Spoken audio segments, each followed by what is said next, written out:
Hello, one and all. You're once again listening to the Musings of Mars, a podcast where I, communication major Marianne, discuss about the processes and theories that ultimately fuel my course. Now, everyone knows about Walter Ong and his concepts of orality versus literacy, but how exactly does this hold up in the age that we are in today? In this episode, we trace Ong's orality and literacy concepts into the electronic age, the technological developments that advances its widespread use, and eventually the development of a new kind of literacy that caters to media convergence and its nuanced complexity. There will be 3 parts to this segment as we try to answer the question, how does media convergence ultimately affect concepts of literacy?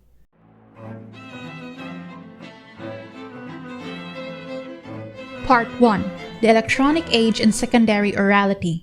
Of course, the easiest answer to the question posed is Ong's own prediction to literacy as a response to the development of broadcasting media like the TV and radio.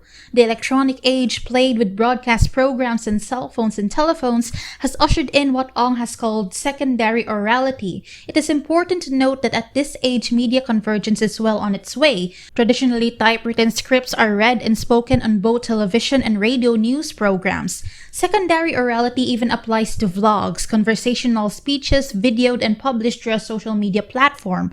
Secondary orality, unlike its primary predecessor, is influenced by writing and literacy, and as per Ong's diachronic principle, could only evolve in a culture that has technologically advanced from primary orality. In this vein, it is easy to see that media convergence, a technological advancement, has transformed orality and literacy into an amalgamation of each other to fulfill the demand of the modernized human communication process. In turn, secondary orality produced by media convergence opens up accessibility and universalization of knowledge and information to everyone who needs it.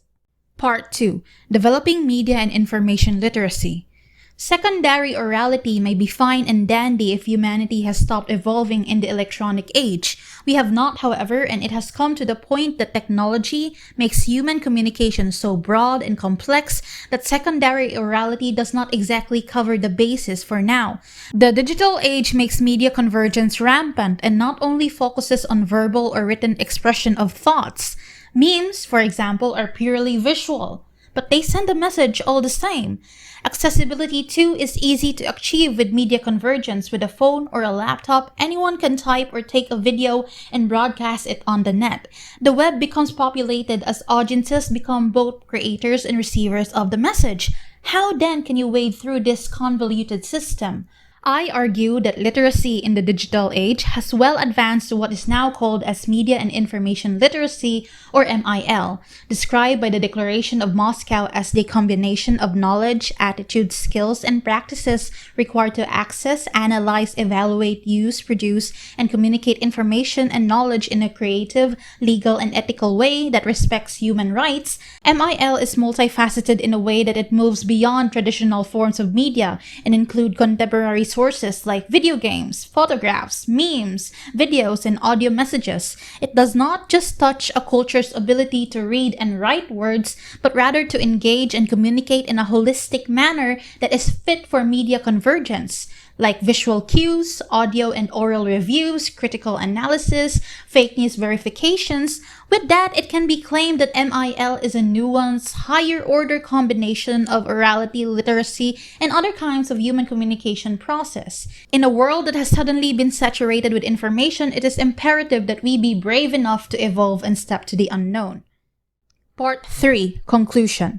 Concepts of literacy become multi-layered and diverse when it comes into contact with media convergence, as the human communication process needs to adapt in order to keep up with the times. With this in mind, I have argued that media and information literacy would be preferable in the era of media convergence than secondary orality, though like its forebears, you could never truly eradicate the latter.